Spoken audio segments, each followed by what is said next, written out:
Welcome, everyone. Hi, I'm Julie Woodward with the Oregon Forest Resources Institute. It's my pleasure to be your host for today's webinar. OFRE's mission is to support the forest sector and the stewardship of natural resources by advancing Oregonians' understanding of the social, environmental, and economic benefits of our forest. And we appreciate the partners for this webinar and project from the Oregon Department of Forestry, the Oregon State University, the University of Oregon, Capretta Consulting, and the National Council for Air and Stream Improvement, and numerous others.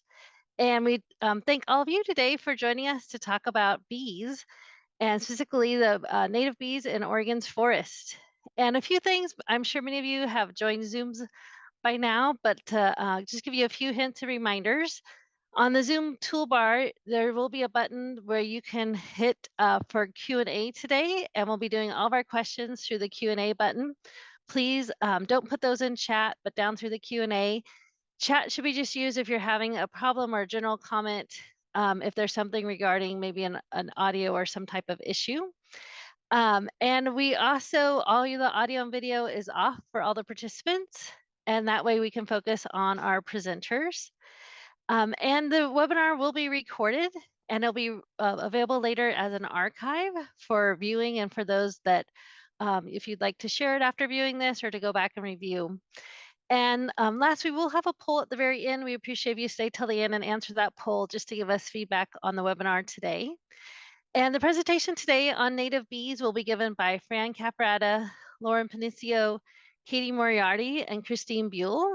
And these four authors and others really gave us valuable contributions for an education project for OFRE, for our Wildlife and Managed Forest program on native bees.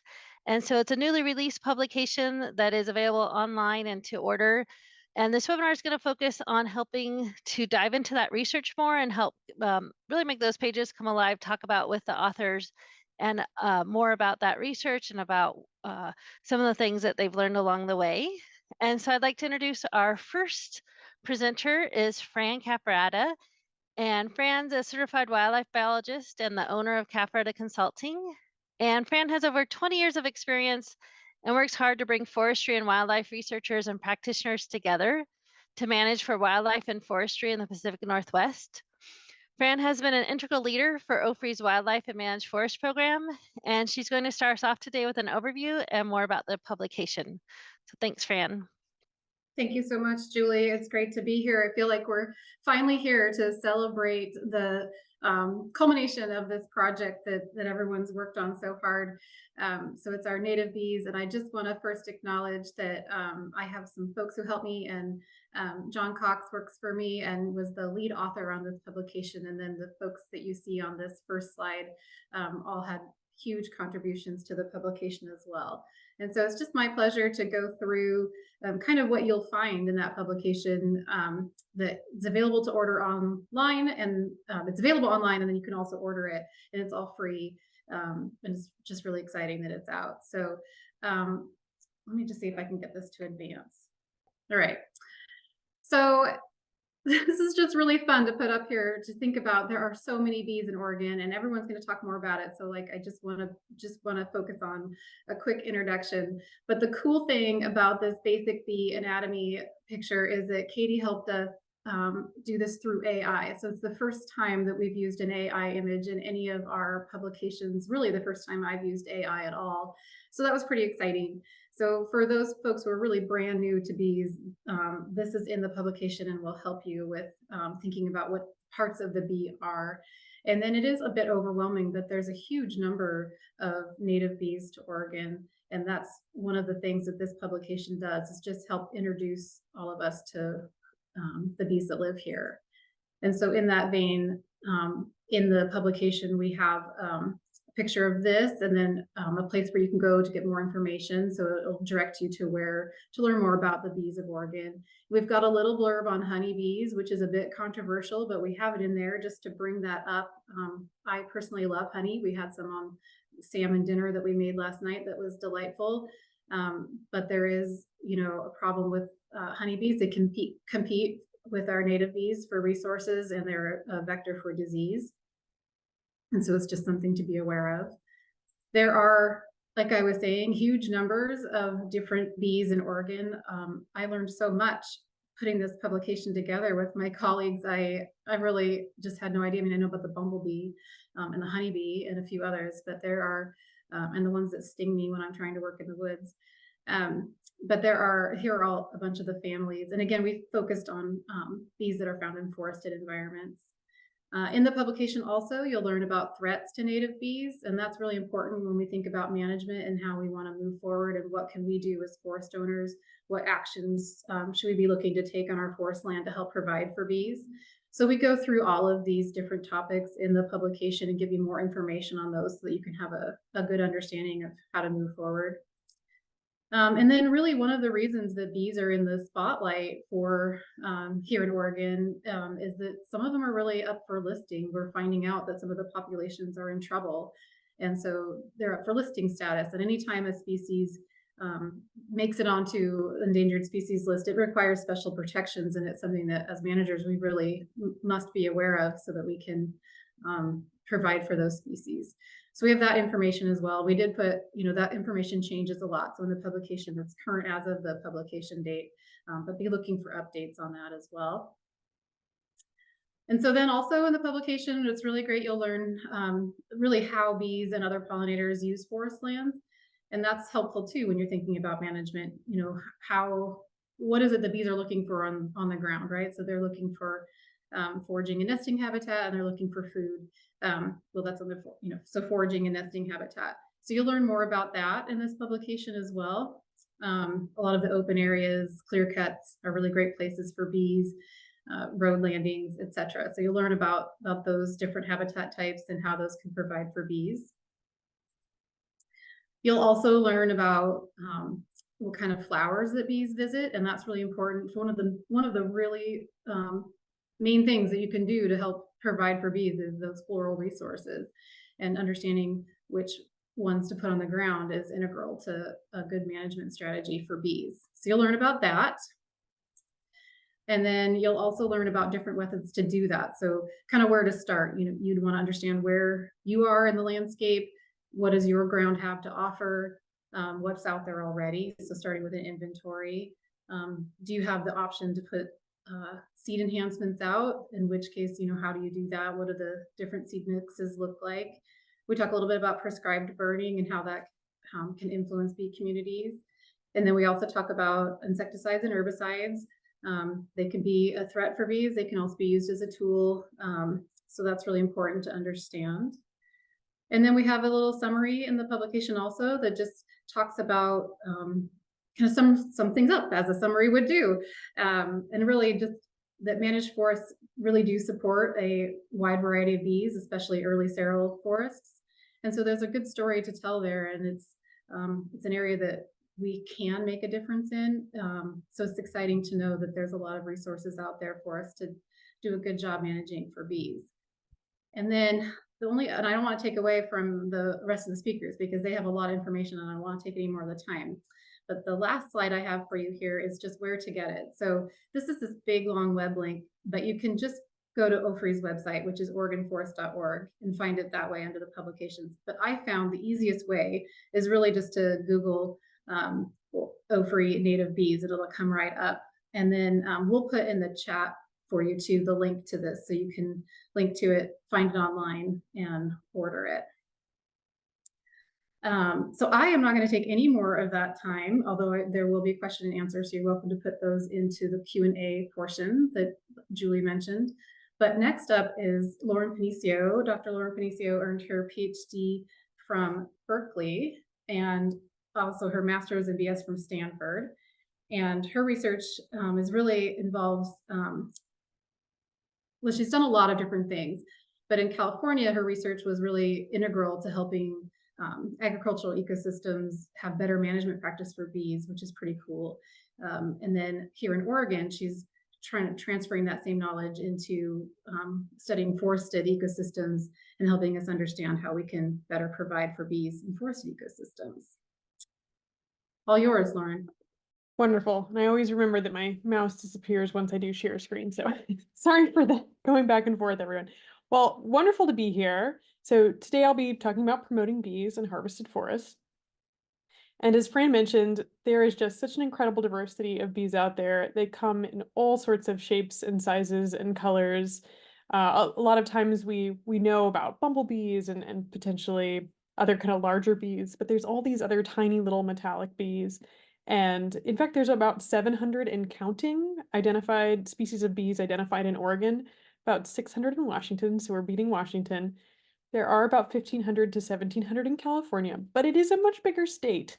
So, yeah, so Oregon has a lot of really wonderful bees, and actually in the West, we have almost, half of the bees found in in North America. So a really large percentage of bee diversity is in the Western US or Western North America. There are also a lot of pollinators out there that in our lab we just kind of classify as not bees. These are often other insects like butterflies or beetles and flies, as well as bats and vertebrates like bats and hummingbirds. In general, though, what is doing most of the pollination in an ecosystem in terms of the efficiency of pollination, so how well they move the pollen around, but also abundance, it's going to be bees. So bees are really the dominant pollinators across most ecosystems. And just so we're all like on the same page of what is a bee, so this is the phylogenetic tree of Hymenoptera, which is the order of bees, wasps, and ants. And bees are actually vegan wasps that have given up a carnivorous lifestyle, so they don't eat, like grubs or spiders or anything like that. They just focus on pollen and nectar. So it's kind of a really highly derived wasp. And the Western US, like I mentioned before, is actually kind of like the Amazon for bees. So unlike most other groups of wildlife, bees really like Mediterranean environments. So they like it dry in the summer. And so places like the Western US, as well as the Mediterranean itself, South Africa, Chile, that's where all the bee diversity is, not along the equator. So doing conservation in places like, where we are now can actually be really beneficial for global biodiversity. And as Fran mentioned, there are quite a few species that are either listed or about to be listed that are pollinators. So 4 of them are bees, mostly bumblebees. And that's because of all the bees out there, we know the most about them. There are likely many other groups of bees that are really declining, but we just don't have historical data on them. And in general, why are bees declining? Inadequate pesticides are a big piece of it, inadequate nutrition, and disease. So this graphic is looking across the US, and in areas that are red, these are areas with really high pollination needs, but very low abundance of bees. So the Central Valley in particular, where there's a lot of almond that all needs pollination, is a big red area. So there's not a lot of bees, but a lot of pollination need. You'll notice that a lot of the Pacific Northwest is that kind of gray color, which is we don't have any information. So we need a lot more studies in this area about how our populations are doing, and also, where they're particularly needed and where we have a deficit. So where are bees in forests generally? And to ask that question, kind of take a step back to understand what is it that bees need. And they need 2 main things to have, successful lives. The first is nutrition, and that is specifically flowers. So bees rely completely on flowers for all of their nutritional needs. And the second is they need somewhere to nest, and that is they have incredibly varied nesting. So thinking first about flowers, just across the board, like across, the whole world, we find that bee richness and abundance tracks flower richness and abundance. So if you have a really diverse and abundant flower community, you're going to have a lot of bees there. That's always, if that ever doesn't happen, you're like, you've got something wrong with your data. And that is because bees, most adult bees drink nectar, and they kind of like nibble at pollen a little bit to power their flight during their lifetime. And then the females provision their nests almost primarily with pollen, but they also process nectar in a bunch of fun ways to feed their young. Then thinking about nesting, it's a lot more complicated in terms of needs. So we usually classify bees into two separate categories of above ground nesters and below ground nesters. So below ground nesters will excavate holes in the ground. So there's kind of, you see some images of those tunnels being built by a bee. They often, sometimes you'll see their little faces right at their nest entrance, especially if you're hiking along trails, you'll see a lot of little bee faces around. Some of them make they're these cute little turrets, these like little, almost like little castles to outline their nest entrances. Some bumblebees are below ground nesters and they can actually make these really, really deep cavity nests and then have a whole colony underground. I like to always include a picture of that little nest that has lined its her nest with petals, just because it's really pretty. So some bees are like really shallow nesters and they line their nest with really interesting things. And actually alfalfa, so in the bottom right corner, alfalfa bees are actually promoted by alfalfa growers. So they leave these big bare patches open. So the bees that have these gorgeous opalescent bands will make their nests there and then pollinate the alfalfa. So huge variety of different nesting habits. Then there's a whole variety of above ground nesters. So right in the middle, there are these little tiny holes that are pointed to with arrows.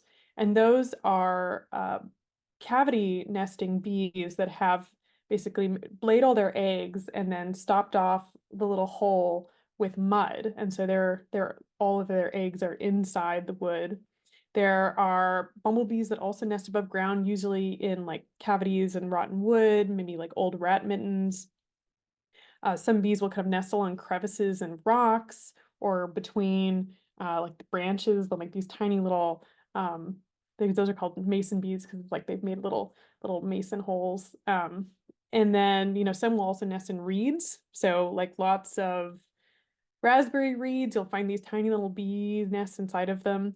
And even, just because it's so cute in snail shells. So all of this whole variety of different places bees will nest. It is almost impossible to quantify nesting habitats because different bees just have such different preferences. And just a quick note, and Fran brought this up, that I haven't anywhere mentioned the Apis mellifera or the European honeybee, and this bee is a really important bee for agriculture, but it is not native to the Americas. It's highly invasive. And so when I'm thinking about like wildlife conservation, we don't usually think about it. It would be kind of like thinking about chicken conservation. So extremely important bee, but not really in need of any of our help in terms of conservation, though promoting healthy honeybee colonies in our agricultural areas is always important. And if you ever see them out in your forest, they look like this. So this is what a feral honeybee colony looks like. They still create that wax and they'll put it on branches. It's pretty neat to see. So where are bees in these forests then? They are usually found in early cirral forests. So this is an image from a recently, 10-year-old burn in the Sierras, and you can see there's lots of floral availability. There's lots of dead trees where bees might be able to nest. I imagine, there's all these little cavities inside the living trees or below the living trees. And so you have everything that a bee might possibly want. The thing is, if you think of a clear cut, it's kind of like a little bit of a patch of fire. So we remove that pesky canopy. You still have all those trees in the background that might provide great resources for those cavity nesters, but you have all this open resources of flowers as well as bare ground for those below ground nesters.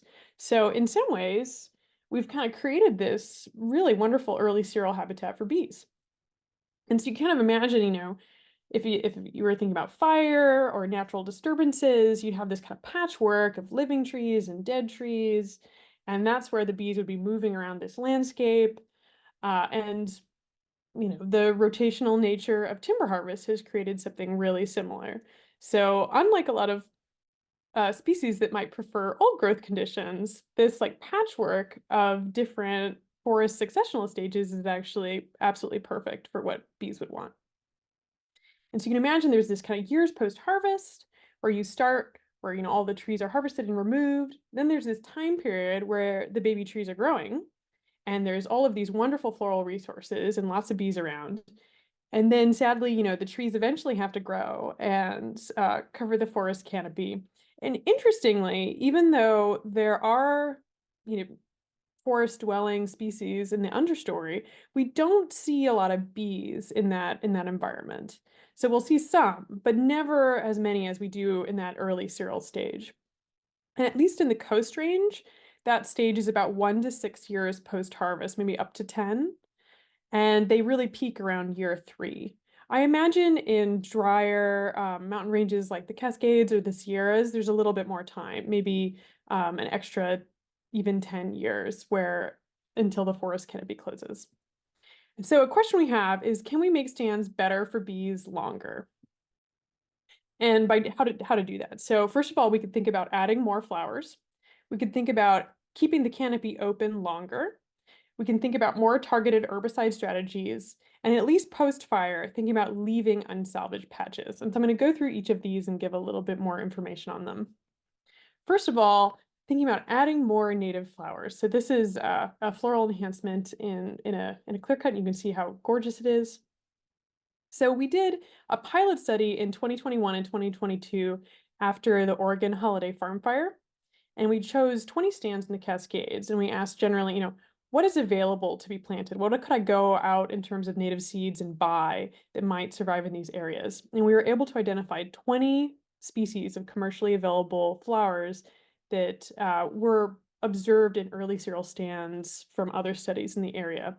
We want to know then what is viable, what would actually germinate and make flowers that pollinators would visit. And we were also interested in, would plants succeed just in the clear cuts themselves or only within burn/slash piles where there's kind of more of a site treatment. And this is a project in collaboration with Katie, who you'll hear from soon, and Cassie.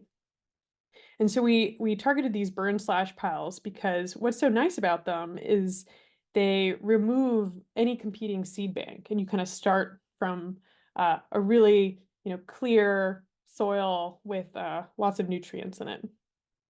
And we have observed so many incredible diverse bees visiting the enhancements we installed. So this is just a whole collage of different bee species we detected actually just within one floral enhancement. So thinking about burn/pile enhancement, what we've learned so far is that we found really high germination and flower production in the majority of our species trialed. We found very limited success outside of the burn/piles. The seeds germinated and then got quickly outcompeted by weedy species. Next questions, we have an ongoing project with Cassie. We want to know whether these enhancements alone can boost native bee populations. And we also want to know whether the native plants in the burn/piles are actually going to grow real populations that eventually expand outside of those burn/piles and how long they last inside of the stands.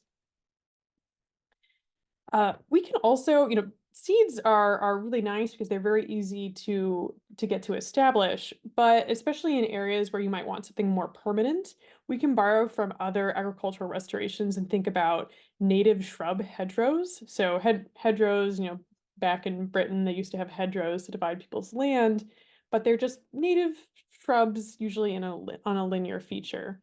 And we know that in other systems, they are just really fantastic at promoting bees as well as other wildlife like birds and insect natural enemies like parasitic wasps, and reduce erosion in agricultural areas. So there might be really good potential for these along roadways and forests. Another potential possibility for making forests better for bees is thinking about how can we keep the canopy open longer. And there has been increased experimentation of tree thinning, particularly in the Oregon Coast Range. So this is a picture from the Siuslaw Forest where they went in intermediate age stands and did various thinning treatments.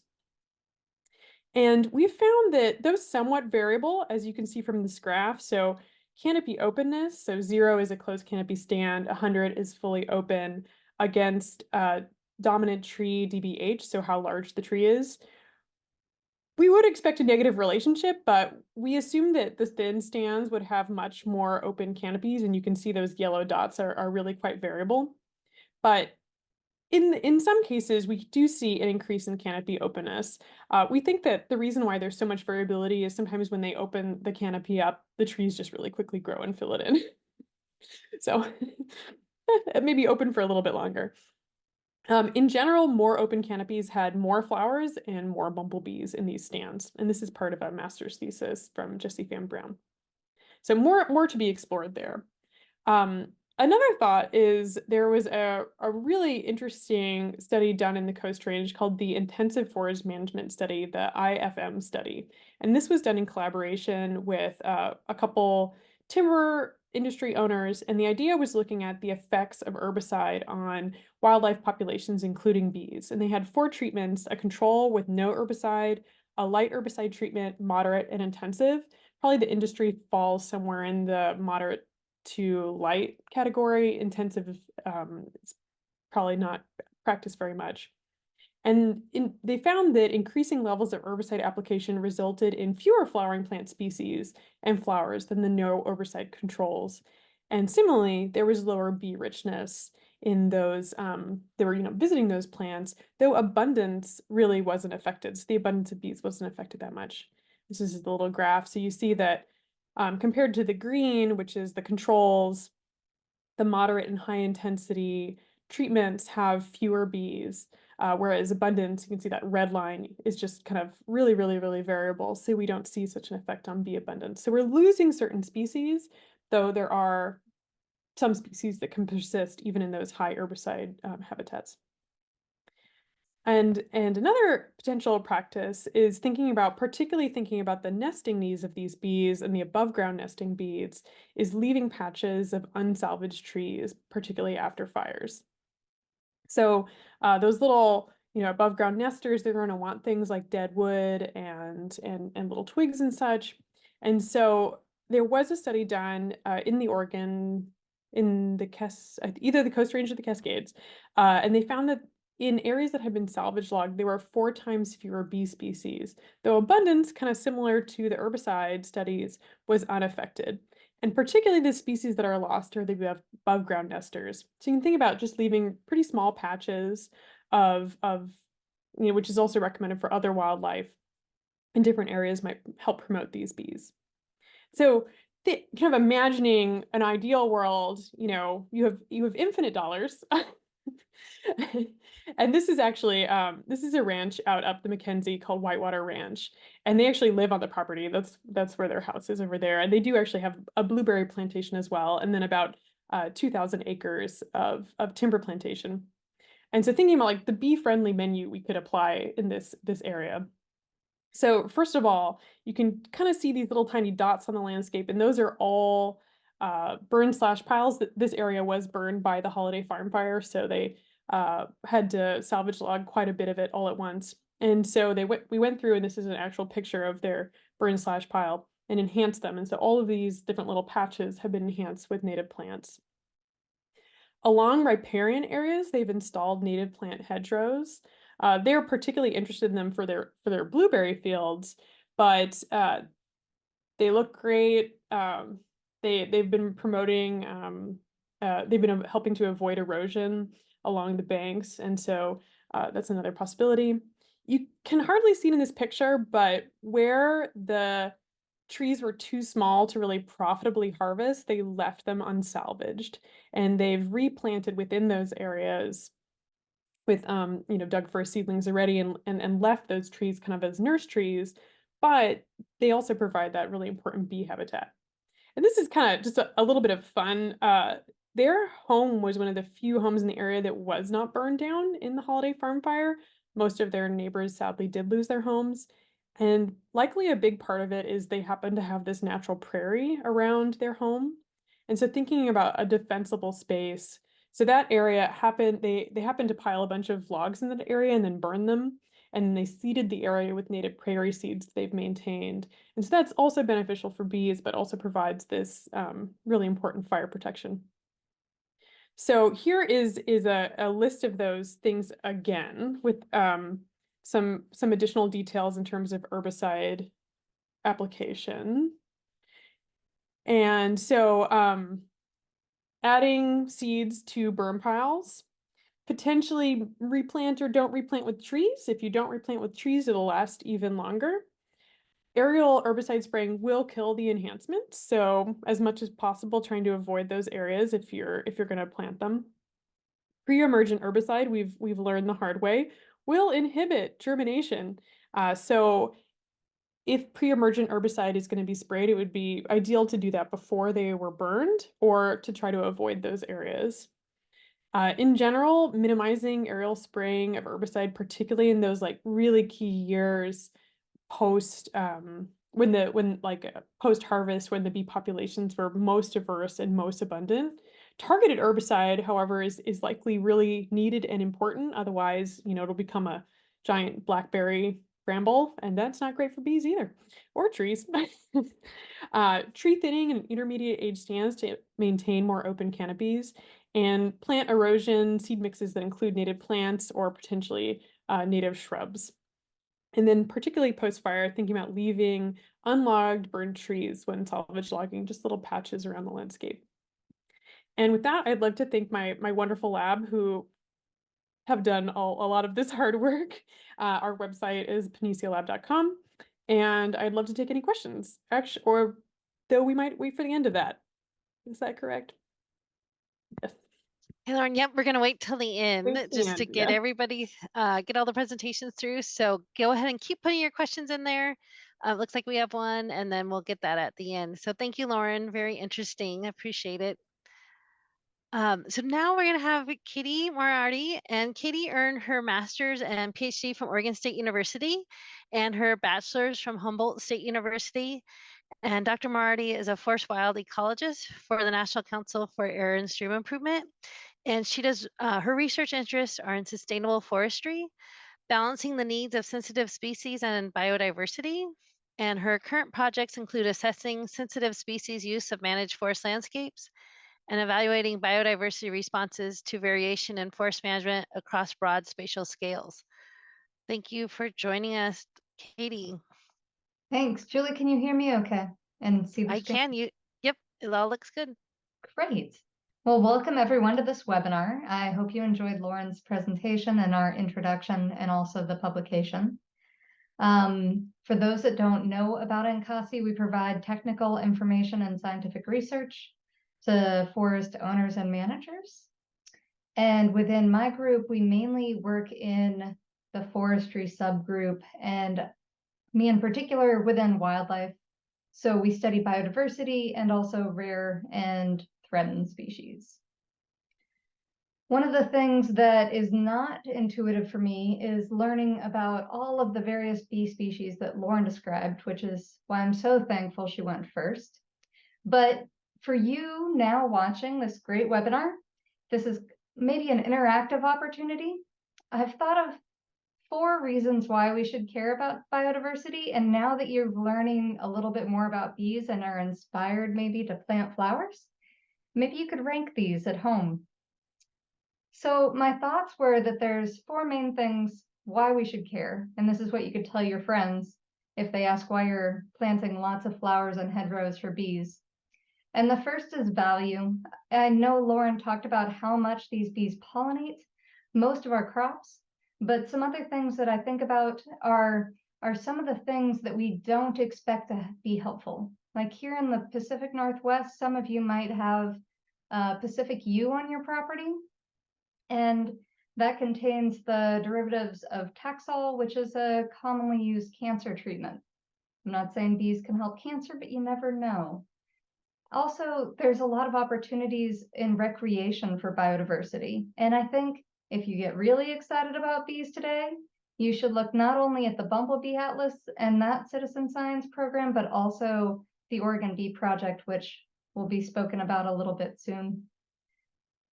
Additionally, some of us might value stewardship for long-term future forests and generations.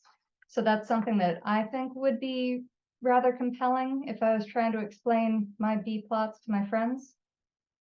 Some consumers may prefer demonstration of sustainable wood products, and there's a lot of certification programs that one can look into. And Lauren also mentioned, and probably my primary interest is trying to find and learn about some of these more rare bees, where we have mandates for those species at risk. So when we think about bees, Lauren mentioned like the pesky canopy, and I really agree with her. When I started thinking about bees in forests, I really expected these landscapes to be quite barren of biodiversity. And certainly they're not pollinator gardens, but we're learning so much. So what I'd like to do today is just start to talk about some of our research. We know that these bees have different preferences. Lauren mentioned there's 4,000 species in North America, and we have over 600 in Oregon. And what we know the most of course, iteration bumblebees. And so in terms of bumblebees specifically, NCASI has had 3 interactions that we're working with a variety of people with, and trying to find rare bumblebees as well as the interactions and provide you with more information as to what to do next.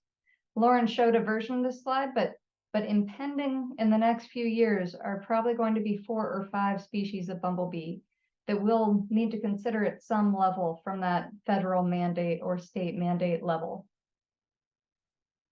One of the things that I've been involved with are these 2 studies that I'm going to introduce you to. One study is this broad study called Environmental Responses to Variation in Watershed Composition. It was designed by my boss and a collaborator, and mainly it's focused on aquatic responses. But here we're trying to use bees as a terrestrial component. So if you can imagine, we're trying to learn how these bees are interacting in watersheds that differ in age.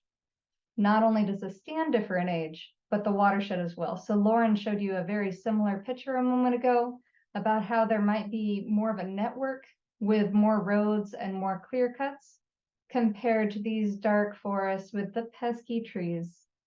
And so we replicated to have different watersheds to have these 2 extreme contrasts. First, we went to the Fish and Wildlife Service, who are co-authors and collaborators on this talk, and we identified where all the rare bee records were, bumblebees. And then we intersected that with a lot of private land as part of a group called the Wildlife Conservation Initiative, and we designed this particular study. In addition to looking at these old and young stands, as Lauren mentioned, there's a lot of forest thinning on different ownerships, and we're curious about bee richness and also individual species in these stands. And we're pretty excited that we were able to survey 29 different watersheds and 98 stands as part of this endeavor. The second fairly large initiative that I've been able to help with is focused on fire severity and salvage. And so Lauren showed a little bit of the results, but we're looking at 4 major fires that burned in 2020 and 2021. In Oregon, the Beachy Creek and Holiday Farm fires, and in California, Dixie, which is the largest single burn fire in the West, about 1 million acres, and also the Claremont Bear, which is larger than this little polygon. With these surveys, our teams are doing really great work.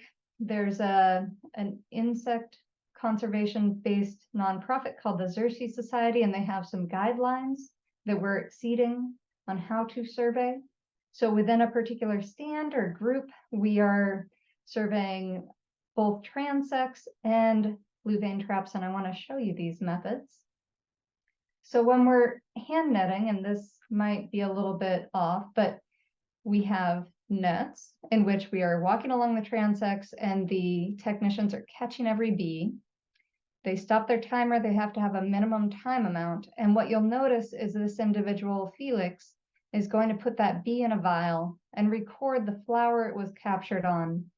You'll also notice, using Dr. Panicio's protocols, Felix is wearing gloves, and every single time we catch a bee, the net's sterilized as well as all of our equipment.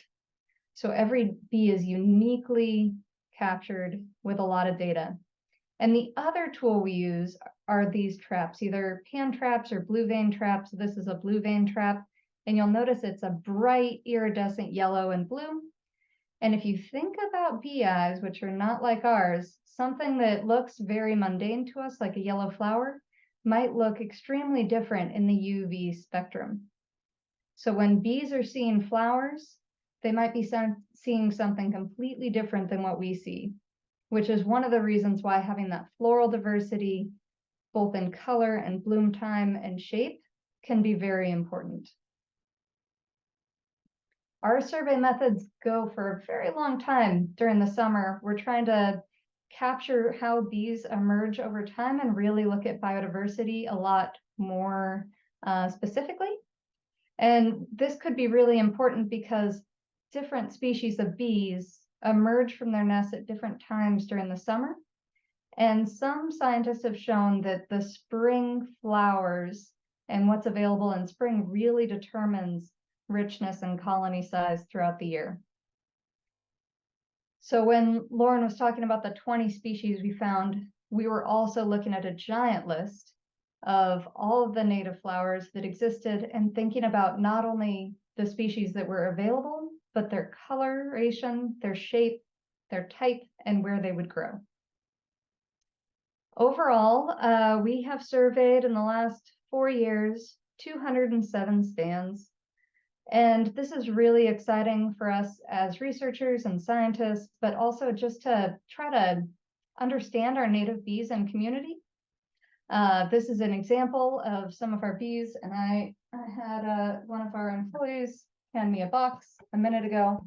So it's a very time-consuming process with a lot of small, little, exciting bees. And it's pretty amazing. I was going to tell you all our results, but we have 100,000 bees. I'm not ready. I did want to emphasize that this study is one of the biggest forest-based studies, if you combine them, in the world. This paper came out 2 months ago in September, and it had a sample size of 9 stands and 29 plots, and they did a great job explaining their data. And in contrast, we have 207 stands and over 1,500 plots that we've been able to survey thanks to the enthusiasm of some of the folks in Oregon and California. So our teams have had a lot of work, and instead of showing you results and graphs, I will just show you lots and lots of bees that we are going to finish and have an explosion of research in the next 2 years. One of the challenges with this many bees that you might think about is that every single bee needs to be identified by a taxonomist or someone with as much skill as Dr. Lauren Panicio. So that's really a bottleneck for most of the bee studies in North America, honestly. But we do have a great team, so I do want to really emphasize the work of Lincoln Best at the Oregon Bee Atlas, Lauren Panicio at University of Oregon, and our crews, which have numbered 12 to 18 individuals every year. And that has been very exciting. So from all this work, I'm not a bee person, but I've learned 3 things that I'd like to share. First, this is a lot of work. And one of the things that's really fascinating is we're trying to look for rare bees, and we're often going to catch the most common. So this is just an example of how many bees we caught in this one location, 2,500 bees, and 76% of the bumblebees were our most common yellow-faced bumblebee. That's what you'll probably find in your yard most of the time. We were trying to find Western bumblebees, and we've caught 69 individuals over those 207 stands over 4 years, which means if we're looking for rare bees, we have caught approximately 1 Western bumblebee for every 1,500 bees we've caught. And that's really hard to try to help regulators understand the life history and ecology of rare species. The second thing that I've learned, and I just want to emphasize this from Lauren's study, if you are going to do anything for conservation, focus on flowers. Lauren provided a bee-friendly menu for forestry, and I think that's really going to be quite helpful. And lastly, get excited. This is really fun. If you can, you could jump in the air right now. Click your heels together. It's going to be great. But if you don't want to do that, you can publicly show how excited you are by getting a bee license plate. They just came out this November 1st, 2023, designed by a 16-year-old and part of the Oregon Bee Project. So if that doesn't come up, now you know, you can publicly show how excited you are about bees in Oregon or elsewhere. I really do want to thank all of the various landowners that we have been able to interact with and all of my partners and collaborators. It's the next time we have a webinar about bees, it'll be exciting to tell you all of our results. Thank you very much. Thanks, Katie. It sounds like you're planning our part 2 in the near future, or a couple of years anyway. Amazing, all the research that's already happened and how much we're diving into. So thanks for bringing that to light. Really appreciate it. Looks like there's a couple questions for you. We'll answer at the end as well. So we'll come back around to that. And then we'd like to move to Dr. Christine Buell. And Christine earned a PhD from the University of Wisconsin-Madison, and her undergraduate degree is from Oregon State University. And she has served as an entomologist from Hawaii to the country of Lebanon on projects spanning from public health to chemical ecology. And she currently serves as a state forest entomologist with the Oregon Department of Forestry, where she provides statewide technical assistance to public and private landowners and monitors forest health via aerial and ground surveys. So thanks, Christine, for joining us today. And I look forward to continuing our conversation about pollinators and bees. Hi, thank you. And thanks to everybody that's attending, that's showing interest, and for the great research that's going on in Oregon. As you can see, we've got some pretty smart researchers that are doing a lot to gain more information that we can share with folks like you, practitioners on the ground, landowners, land managers, that can apply some of the things that they're learning. So more to come. And Oregon is actually leading the way in a lot of this research, which is really exciting. We're sharing our templates on a lot of these things with a lot of other states. And so I'm going to share a little bit of an overview of some of the larger overarching projects. Many are multi-agency projects that Oregon has started some initiatives with or are ongoing initiatives. So as mentioned, I work with Oregon Department of Forestry. People are often surprised about hearing about pollinators and forested landscapes, but as hopefully you've learned from the other presenters that there's so much we've learned about bees that are widely present on our landscapes that are forested. I'm also on the Oregon Bee Project Committee, and so that was mentioned a little bit, and I'll go into a little bit more detail about what that multi-agency group is and what are some of our ongoing goals.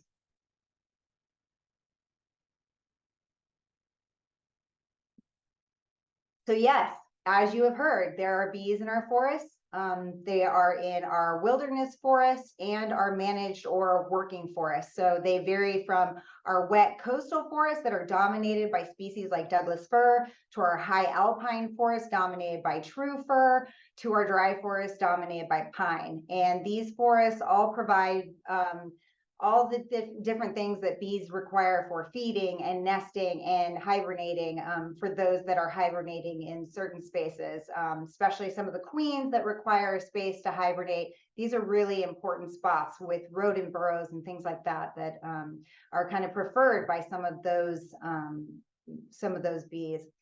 And even though most of our trees tend to be conifers in our forested systems, not all of them are. Some are visited by bees, but many of them are wind pollinated and do not require bees. That does not mean they are not visited by bees. There are some other products that these bees can also obtain even from wind pollinated trees. But there are many other plants in the understory that are serving bees, as well as some of the trees that they are visiting. So one of the trees I do want to highlight is maple. Now, maple tends to be a bit of a scourge in our working forests because that's not what we're out there to harvest. However, it is a very common component of many of our forested areas, including some of our urban forested areas. And maple is a really important tree for bees because it's one of the earliest flowering nectar sources for bees that they actually visit. And so I encourage you, once springtime comes around, actually before you're even thinking about springtime, at the end of winter, very, very early, you may start to see certain species of maple that are starting to flower, and their flowers are really small and nondescript. So we tend to forget that they flower, but bees will actively visit these trees. So pay attention to your maples when springtime starts sneaking around the corner. Now, conifers, even though they are not typically visited for bees, some of these trees still can provide pollen. Usually it's of a lower quality in terms of a protein resource, but you know, they grab what they can sometimes, and conifers have actually been shown to serve bees in that way. But almost more importantly, they do provide resins that certain types of bees that build nests that require resin to kind of hold those walls together, they will visit those trees for those resin sources. And then many flowering plants occur often in the understory or alongside the forested areas, even along extensive road systems in our working forests and our wildland forests. And then there are pulses of flowers, as you heard, that appear post-wildfire, post-tree harvest that serve our bees as well. And so even in our shaded habitats, I don't want folks to think that we can only have bees in our super sun exposed habitats, even though that is ideal for a larger abundance and diversity of bees.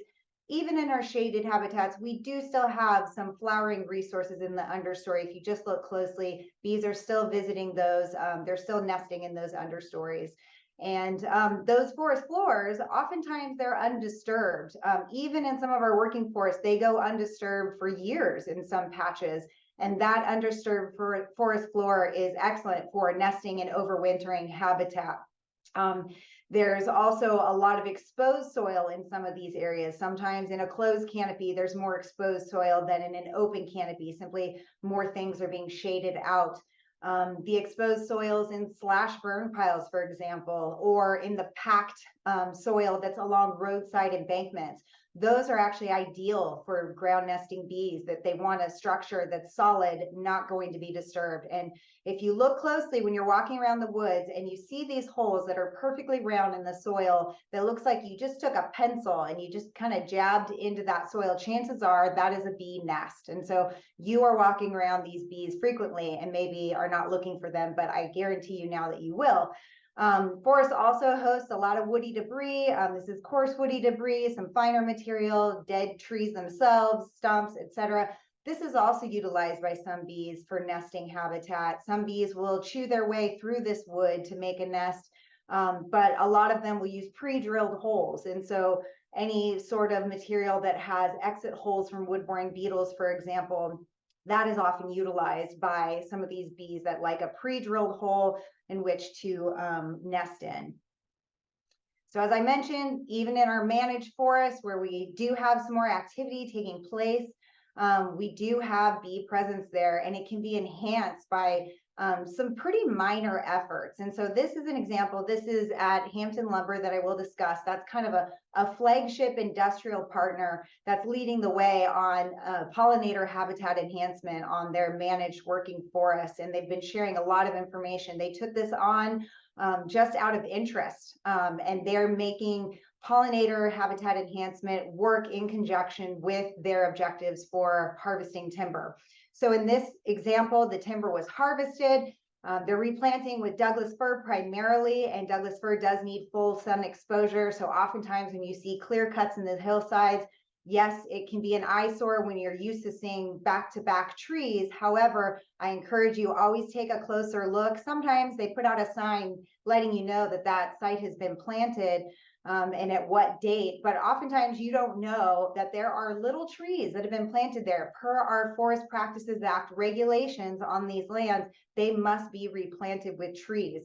So there are trees on that landscape. At some point, that canopy will close once those trees grow up, but in the meantime, it's a huge pulse of habitat and resources for these pollinators. So this is an example of that, where there was a clear-cut harvest that took place. And in this picture in the bottom right, there are some tiny Douglas fir seedlings that you might see. And then there are some mounded slash piles that were burned, and those provided nesting habitats. We identified bees nesting in those areas, just looking for those little exit holes. And then there was coarse woody debris that was left behind, that they're nesting in that material as well. And at this site, they seeded some additional pollinator plants. So some plants came up on their own just from the influx of light, and others were supplemented, sometimes in the slash burn piles, sometimes scattered amongst the trees. And that was of great benefit to those bees. So as you've seen in all the other beautiful pictures from the other presenters, Oregon has a lot of diverse bees. These are specific to bees that I've seen on our forested landscapes. The bottom right picture, I always like to tell this story that I was visiting a site that they were going to have difficulty planting out in Eastern Oregon that had a clear cut had taken place. A lot of it was some salvage logging. And it was kind of a baked habitat where it was just getting too hot, too dry, at risk from wildfire damage year after year, having some of this damage. And it was just really hard to keep trees there. And as I'm standing there at this field trip, I'm looking down, and it really was a moonscape that looked like it was just soil. And then there's just some weeds, what we would call weeds, here and there, kind of scattered. And I went to take a closer look. And just sitting at this one plant, within the span of probably about 5 minutes, I saw at least 5 to 10 different bee species, just looking at them with my naked eye, that were quite distinct. And so there are a lot of bees that came from quite a distance, from everywhere I could see around me. I did not see any flowering plants other than the few that were scattered here, that they were flying looking for floral resources, and here they have found it. So they're pretty active critters in being able to find the resources that they need. So Oregon has a lot of forested habitat. Almost half of Oregon is forested habitat. So this is a great opportunity because we do have a lot of habitat connectivity here, that we either have adjoining forest or we have roadways in those forests. And I always like to highlight roadways because along roadsides, even in a closed forest, you can plant flowering plants along those roadsides. And quite often I see nesting occurring along the embankments of those roadsides. So those roadsides themselves are also a corridor for our bees to travel, to easily see food sources, find nesting habitat. They're more sun exposed. So I always like to highlight that because throughout all of this forested land, we have an extensive network of roadways for timber operations, for wildfire mitigation, et cetera. And so we need to utilize those as corridors. But having all this connectivity of forest land gives us a lot of area to work with to try and enhance habitat for pollinators that is going to have a more landscape level impact. So jumping into what's happening in Oregon, the Oregon Bee Project was mentioned, and this is a multi-agency effort that began in 2017. Legislature asked that we form a task force to protect pollinators in Oregon. This came out of years of studies of declines in pollinators, a lot of them starting with honeybees, but then we started to realize, hey, wild bees are actually being affected as well. We need to start studying this. We need to start conserving the bees and the habitat that we have and learning more about them so that we know what bees are occurring where, what floral resources are they actually visiting, what seedlings are actually going to germinate in these areas, things like that, that we needed more study on. So this effort was initiated by Oregon State University and Oregon Department of Agriculture. Shortly thereafter, Oregon Department of Forestry joined. And just recently, Oregon Department of Transportation and Oregon Department of Fisheries and Wildlife have joined this task force as well. And so some of the main things that we're doing for bees in Oregon, both in forested systems, but also in other habitats such as agriculture and urban spaces, are showcasing landowners or implementers of pollinator habitat, the good things they're doing. They provide a template that we can share with other landowners, such as a golf course that puts up pollinator habitat. We can share that with another golf course that might want to follow suit, that saw that that was actually beneficial, and here's a pattern to do that. Engagement, exactly what we're doing here today, is reaching out to people. That's technical specialists, the general public, landowners, land managers, implementers, to try and share the information. Just letting people know how many wild bees occur in our landscape is usually enough to garner some interest. And then once you show them that box of bees, they're hooked. Bees are quite interesting to, I think, most people. And so getting that pollinator engagement out usually is pretty popular. And then our pesticide training is very popular. We have a lot of pesticide applicators on the landscape, and informing them of what products might have impacts on pollinators and how they can actually treat their target crops, but have less or no non-target impacts on pollinators. That's going to be essential for our landscape going forward. The Oregon Bee Atlas, which was mentioned, is a pretty essential group that is helping supplement some of the work that researchers at universities and NCAUSE are doing, so that we have more information that goes in to different areas that we may not have grant funding. These are in-kind volunteers that are going in, they're collecting bees. Some of them are drilling down on learning how to identify the bees further, so they can tell us what bees are occurring where, what plants they're occurring on. And then there is a lot of research that is going on to understand other things about bees, such as pollinator health, any diseases that might be vectored across these insects, and then additional information on what plants they're visiting, and et cetera. So just a few statistics. Now, these are not capturing all of our data. A lot of folks are not reporting the good work that they're doing, but this is what we have captured, and it's a little bit out of date. We haven't done a re-up to collect this data recently, so it's even more impressive, I assure you. So one of our major goals with the Oregon Bee Project is to protect bees from pesticide exposure. As I mentioned, we've trained over 7,500 pesticide applicators. And basically what we're doing is trying to inform them on how to continue the work they're doing with lesser impact on pollinators, and to improve their communication with the bee industry, so that we don't have large scale die-off. So in this effort, we are also working on trying to reduce impacts on managed bees, such as honeybees, not just our wild bees. And we've reached over 10,000 people, a part of the natural public or the general public, and land managers also spreading this information. For the courses that ODA provides for pesticide applicators, this class is really popular because those courses can be very dry.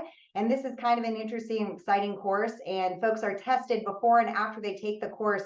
And we see market improvement, like 70% improvement in their understanding of how to reduce bee impacts. We are also working with many landowners and land managers on increasing pollinator habitat. First, it started out with flagship farms, so working with agricultural landowners to try and increase the amount of bee habitat that they're producing on their landscapes, that we can then advertise and say, hey, this berry grower has taken these steps to improve pollinator habitat. They had some success. Here's how they did it. Would you like to do that as well? And again, there's also outreach, the same type of outreach to the general public and other land managers. It's not just tied to farms. And we've reached over 20,000 members in those groups on increasing their understanding of pollinator habitat. And then in terms of the reducing impacts of diseases and pests on bees, OSU-based research of diseases and parasites that affect honeybees primarily, but there's a little bit of work going on with wild bees, has provided a lot of improved understanding on how to keep these bees healthy. And then over 500 beekeepers have been trained on how to sample their bees, how to determine what diseases or parasites might be affecting their bees. And then expanding our knowledge of bees. So we have a lot of great research, as you've heard, that's occurring across the state, but we need even more. And so having folks that are willing to volunteer their time to add to what we know about pollinator populations is really essential. So the Oregon Bee Atlas has well over 200 bee surveyors across the state. They've created over 100,000 new bee host records. Again, this data is not quite up to date. They've done a lot more since this last number. They're out there collecting those bees, reporting them, identifying them. We've got some really dedicated folks doing this work. Now for some other research and some other pollinator habitat enhancement that's occurring across Oregon. And this just touches on some of the larger projects that we're aware of, but there are many other groups that are doing large projects or smaller scale projects scattered across our landscape that I don't have time to cover here. but we will always be trying to advertising the good work that people are doing so that we can hopefully spur more work out on these landscapes. So I do want to highlight the Rivers Lab at Oregon State University. Dr. Jim Rivers was kind of leading the way in looking at pollinators in our forests, a lot of our actively managed forests. And so what they found is some of what you have already heard. So intense harvest or intense wildfire kind of sets the tree back to an early seral or an early stage where those trees are young or just not present.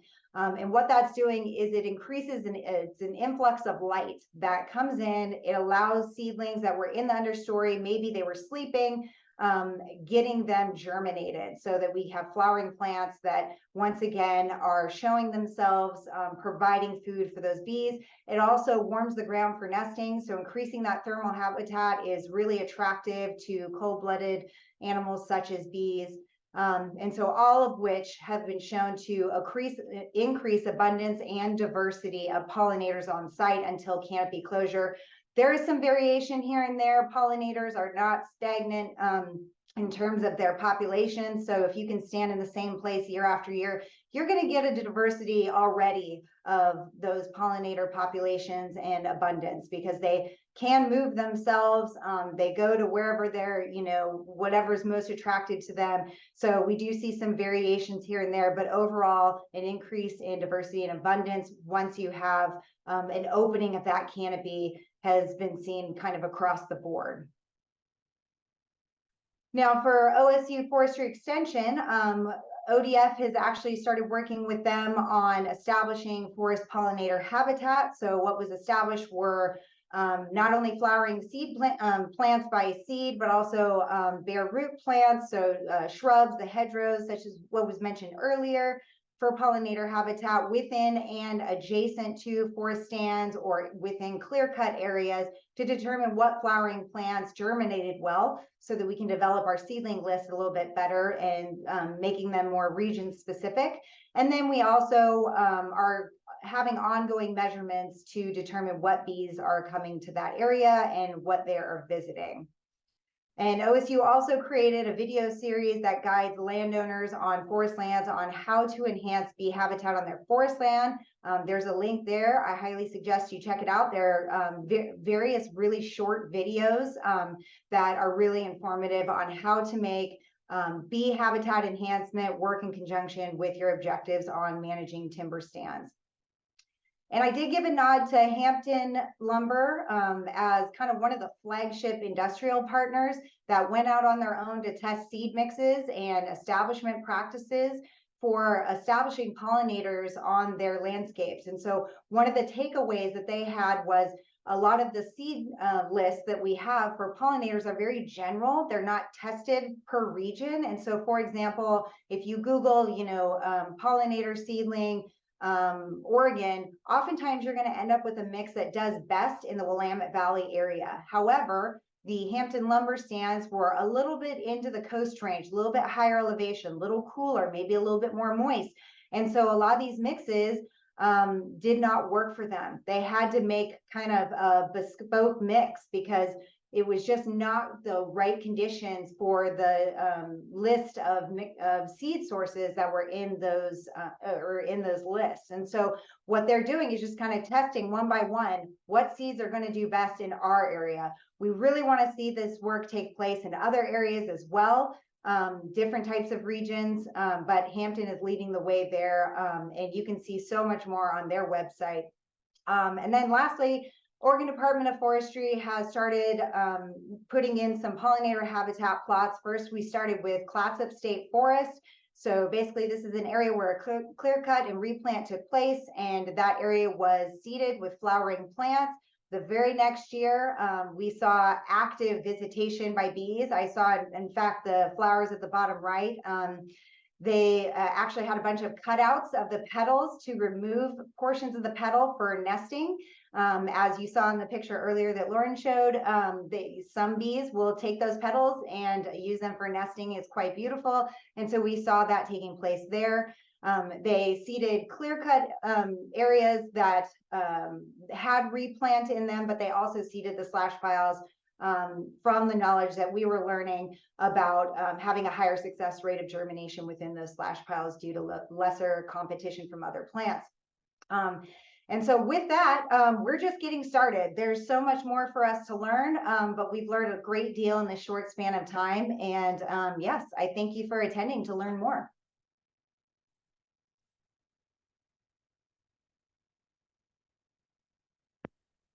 Thanks, Christine. I love the ending. Well, thanks everybody for joining us today. We really appreciate your coming to talk about bees and to learn more and your interest. And we've gotten some great questions. We're going to jump into that. If you are interested, we'd encourage you to download the publication and or order some. They can be available too for offices or to share with others or your colleagues. And I put that link in there. If you have any problem, just let us know. And we are going to go through some of the questions just to let some people know some questions. We also, our presenters typed out just so we, for our amount of time that we have, or if there was a good to put a resource there for a link. So if you put a question in the Q&A, go back and see if it may have gotten answered with the link. Otherwise, we're going to go through some. And so Ben asked, without spoiling the research results, I think this was back, Katie, when you were presenting and talking about in the future, is there a correlation between flower species and the rare bee species? But I'm gonna punt straight to Lauren. That's perfect. Tag a friend. So what's interesting about bumblebees that's not usually the case with our more threatened or endangered species is that, like, in the wide world of bees, they're actually a little bit more on the generalized side. So they will visit a variety of different floral species, which is pretty, usually we think, oh, it's the rare species. They have a really specialized diet.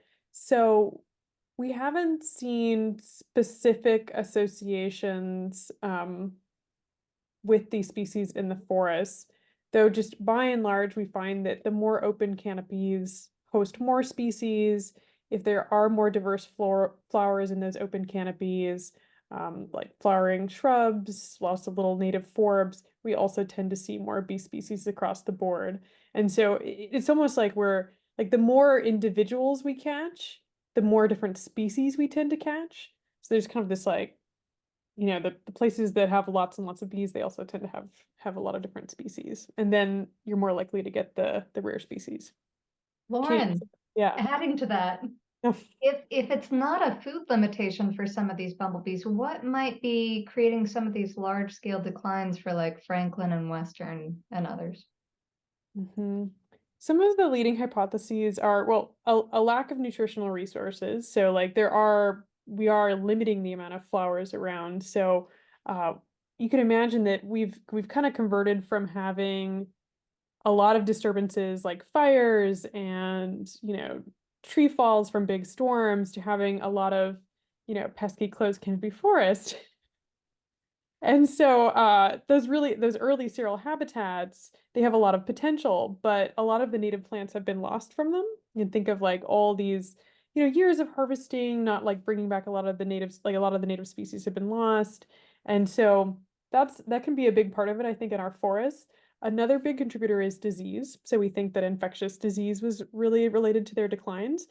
Interestingly, in our work, we haven't seen a lot of the parasites and infectious, like the species that we really of infectious disease that we thought were really devastating. So that might mean that maybe reintroductions are possible, which would be great. But we also don't have the data from the past. We can screen historical specimens, and declining populations tend to have really high rates of a couple different parasites. Yeah. Thanks. Someone asked, David asked, what is your source for the list of native plants and the bees that will use them during various times of the year? And is that available publicly?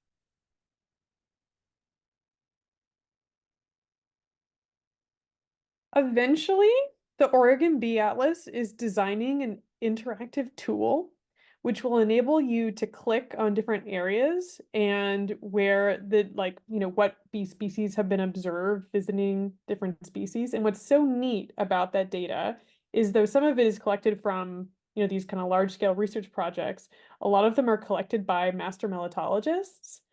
And so, it's people who, regular people, any of you could become a master melitologist by signing up for, there's an online course, then they also do all these really fun field trips. And they go out and sample bees in these different locations. Those bees get curated by a taxonomist at OSU, who Katie mentioned, Link Best, and they end up in public collections, and then they're all interfaced on this online system.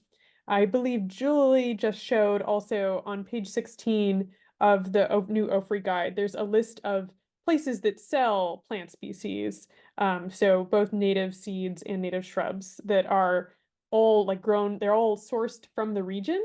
And so what's nice is they're adapted to our climate. Perfect. And then the other thing on that page that was just shown, a couple people have asked where they might find good pollinator mix to plant for bees, and you guys put in some resources there. Do you want to touch on that real quick? Sure. Yeah. So for seeds in particular, I really recommend Heritage Seeds Company. They're based in the Willamette Valley, and they have a variety of mixes.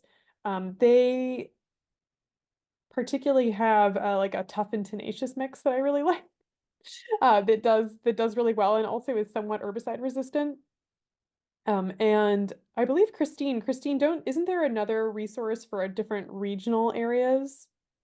Oh, here we go. Yeah. Yeah, that's usually the one that I point to, is the one that you have on the screen there. And one note I would like, just from personal observation on some of the habitat enhancement we've done, sometimes it's best not to go with the mix. Sometimes, just pay attention to what's already doing well there and just add a few more species. Sometimes adding too much diversity is overwhelming for bees. You want to clump similar looking flowers so that it's a stronger signal as they fly over, and they like to just have the same process accessing their nectar, going from flower to flower. So just broadly throwing out a huge diversity of plants is not necessarily the best thing. And in particular, a lot of these mixes include native seeds that are still species that are a little bit aggressive. So things like lupin and yarrow. Lupin in particular, lovely plant, and it serves bees well, but it really takes over a site and just swamps out everything. So sectioning maybe some of those more aggressive species off, that's one thing that we've noticed. So I'll just note that, because lupin and yarrow are components of like almost all the seed mix lists that I've seen. But there are so many out there, and sometimes you just need to conduct a trial and error kind of effort. Perfect. Thanks for all those great resources. I'm also going to encourage everyone that is here with us. I'm going to launch a poll. So if you'd like to answer just 2 questions about the webinar today, again, we really appreciate everybody coming in and great conversations. We'll continue answering questions here for about another 10 minutes. So you're welcome to keep with us, and especially if you have a question on there. But we appreciate any feedback that you might have to share with us. And this is, again, just 2 questions. So if you want to go in and just help us with the webinar, and you can also provide any feedback in the comments or the chat section if you'd like. So we'll move to the next questions from Abe Wheeler, and Abe is a forester for the BLM in Western Oregon. And as many may know, they adopted a Western Oregon Resource Management Plan that requires implementation of variable retention harvesting, and what they're calling complex early successional ecosystems, and maybe wide riparian buffers, even on intermittent streams. And so they don't always spray herbicides. It's mainly more on non-native plants that they're spraying. And so in his question, he wonders if any of the ongoing research will explore differences in clear cutting typical practices implemented maybe more on private lands, composed to these practices on BLM, but also thinking about how there's patchwork and how that might play into kind of abundant private clear cuts, thinned areas, and undisturbed forests. So we talked a little bit about that patchwork, but if you know of any research that's done on some of those other areas, if anyone wants to try and take that one. The closest I can think of is we do have an ongoing study comparing a couple different landowners across the Coast Range with practices done in the Siuslaw that does selective thinning of intermediate age stands. And we did find that selective thinning can help, keep the canopy open longer. Something else we haven't investigated that much, but I've just noticed it in the data, is those intermediate age stands, even the ones with more closed canopies, the bees that are there have much more diverse diets.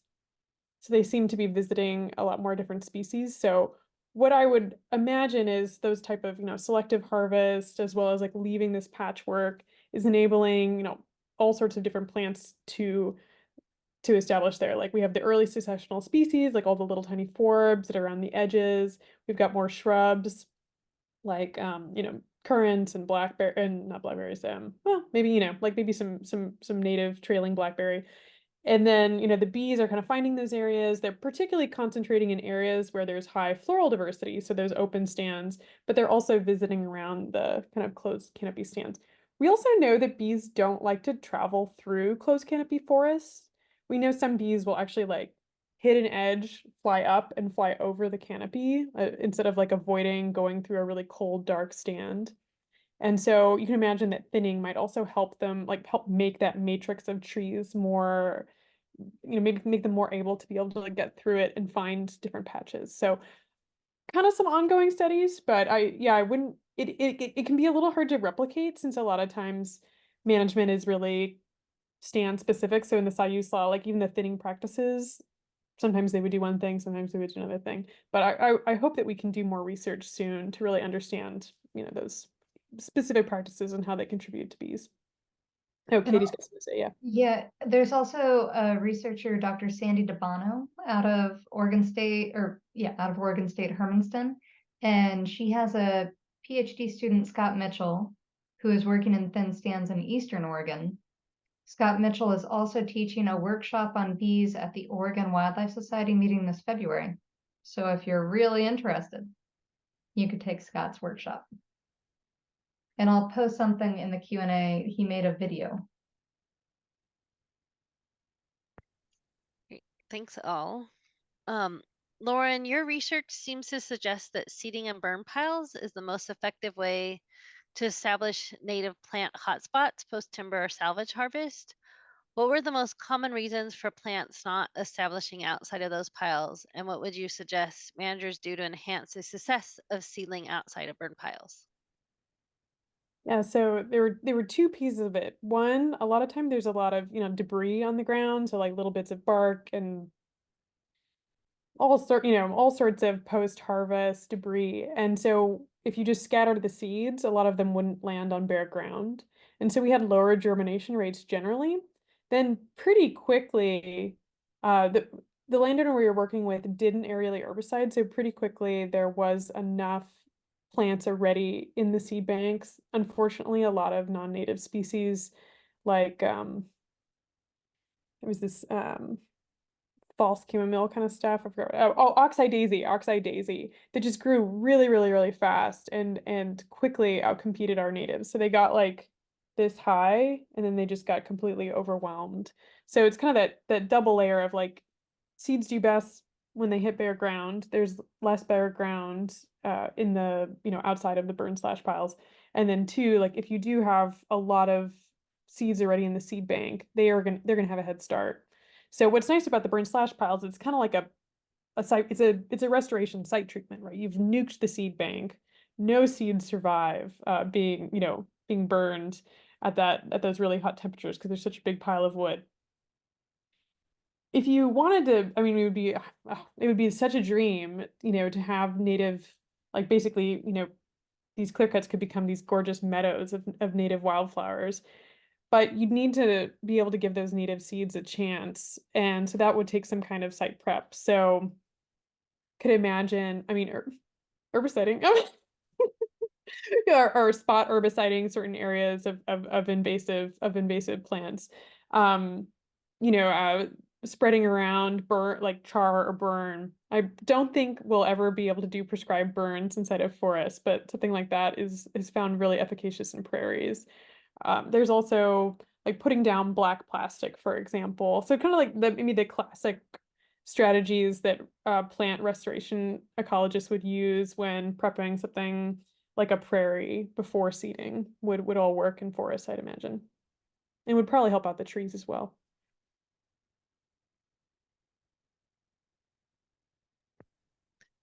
Thanks, Lauren. Yeah, I think we're trying to bring even more practice of prescriber and back, and so it'll be an interesting research to see how that that practice is applied on the landscape. And I know OSU Fire Extension is really trying to help bring that back in a lot of ecosystems.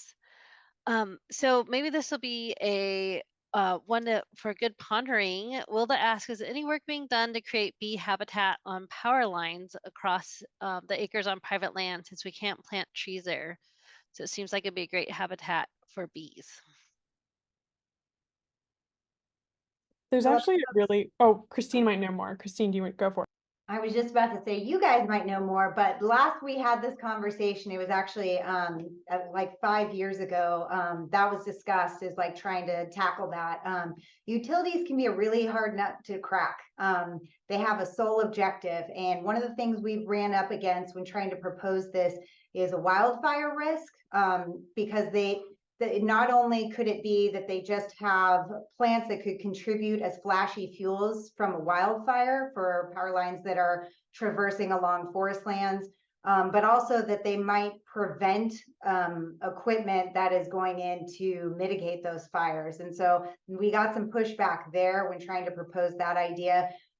Maintenance of those areas, that would be difficult. Who would go in and ensure that they get weeded, and not that you have to do that intensive weeding depending upon some of your site prep, but who's going to maintain it?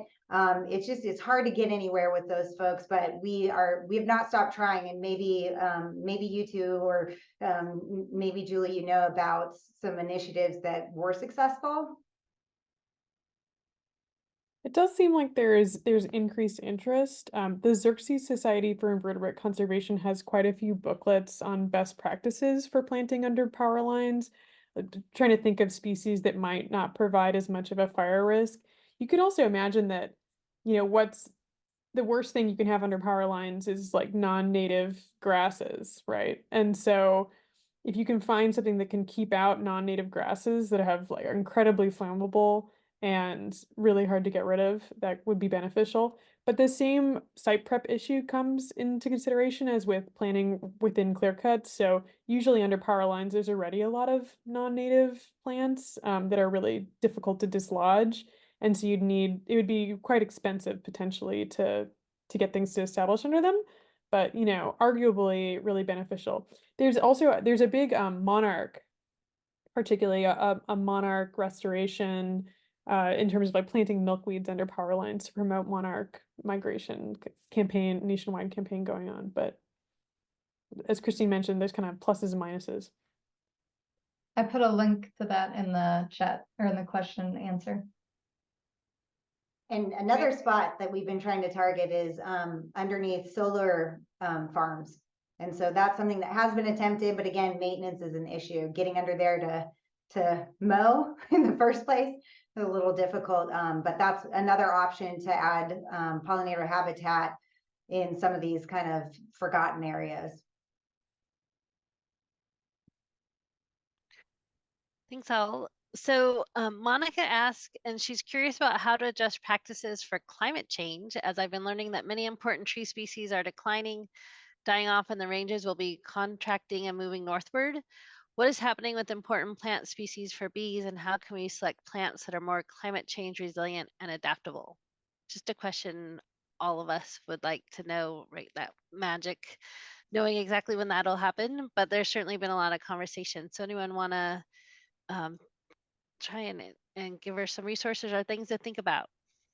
I know there's quite a few studies going on trying to pair the genotypes of trees more specifically for climate resiliency. So I know in terms of the tree species, there's also like a little bit more data on the genotypes of trees versus something like a native forb or a native shrub.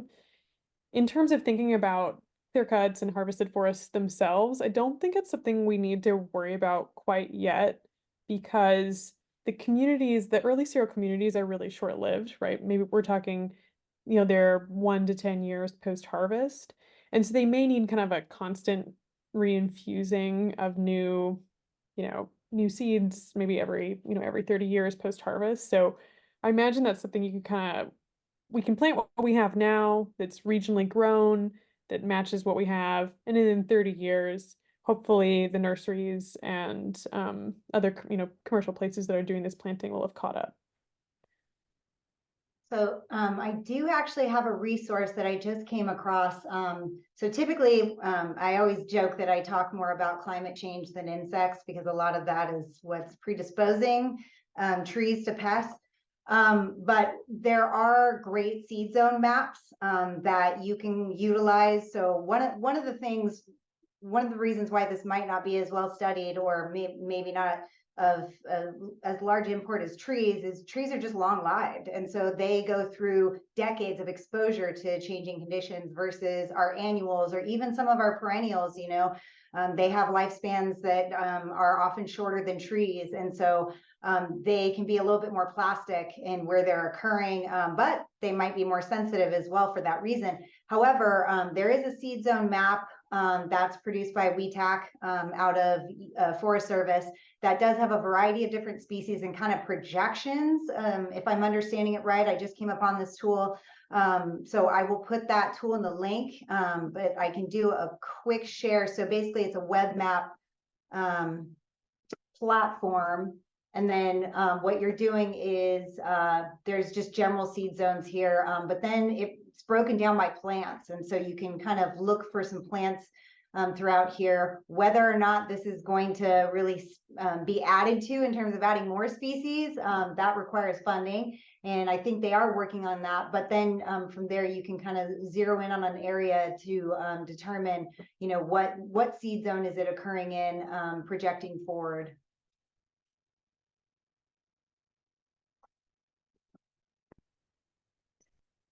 Thanks for seeing that. Looks like a really interesting thing to dive into, especially if you can locate your property on that and you can look at those seed zones.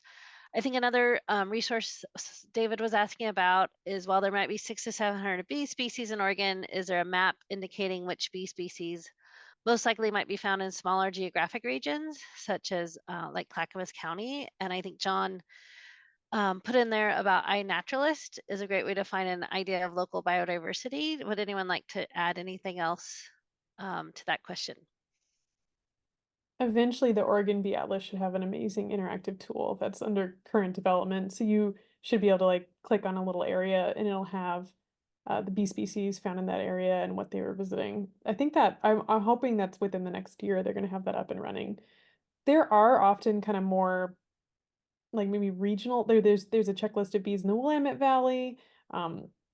There's kind of smaller scale checklists. I think a problem, of course, is that there are just so many different species that really it's in the last 10 years that people have, the Oregon Bee Atlas particularly has had a concerted effort of trying to inventory them and make them more publicly available. Before, everything was just in entomology museums that no one had access to.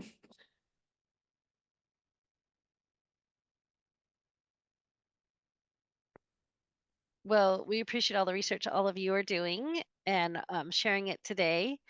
And really appreciate everyone joining us today. I know we're at our time, but I think we're going to go into overtime for maybe one more question, just because it's hard to walk away when people still have questions out there. So last one, we're going to, they ask us, how can we best manage non-native noxious weeds and force openings while protecting native pollinators that may increase as floral resources increase?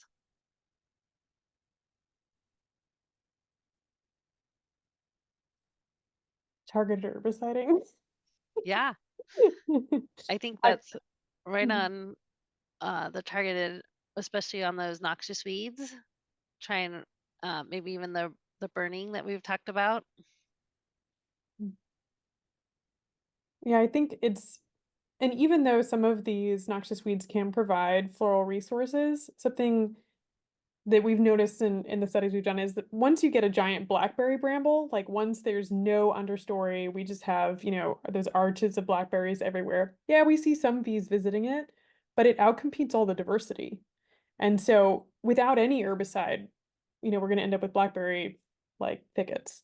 So this kind of mix of, we need some to be able to control these invasive species, to be able to allow diverse native communities to establish.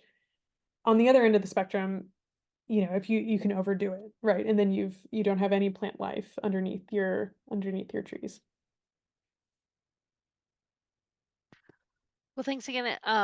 Great questions from the audience today. Thanks everyone for sticking with us, and really hope everyone has a good rest of their day. I'll just give an open invitation if Christine, Lauren, Katie, if any of you have any last thoughts you'd like to leave with the audience. I know there's some great resources in the chat, so I'll let the people have a minute to grab those out of the chat. And as mentioned, this webinar is being recorded and it'll be available later this year for people to come back and watch again or share with others, and just encourage people to pick up the new publication, either download it or order it. So thanks again, everybody. And any last things you'd like to share that have come to mind? All right, well, great. Well, thanks everybody again for all the work on the webinar and on the publication. We really appreciate all of our partners. And thanks again for joining us, and keep doing all the great work everyone's doing for their forest habitats. Thank you.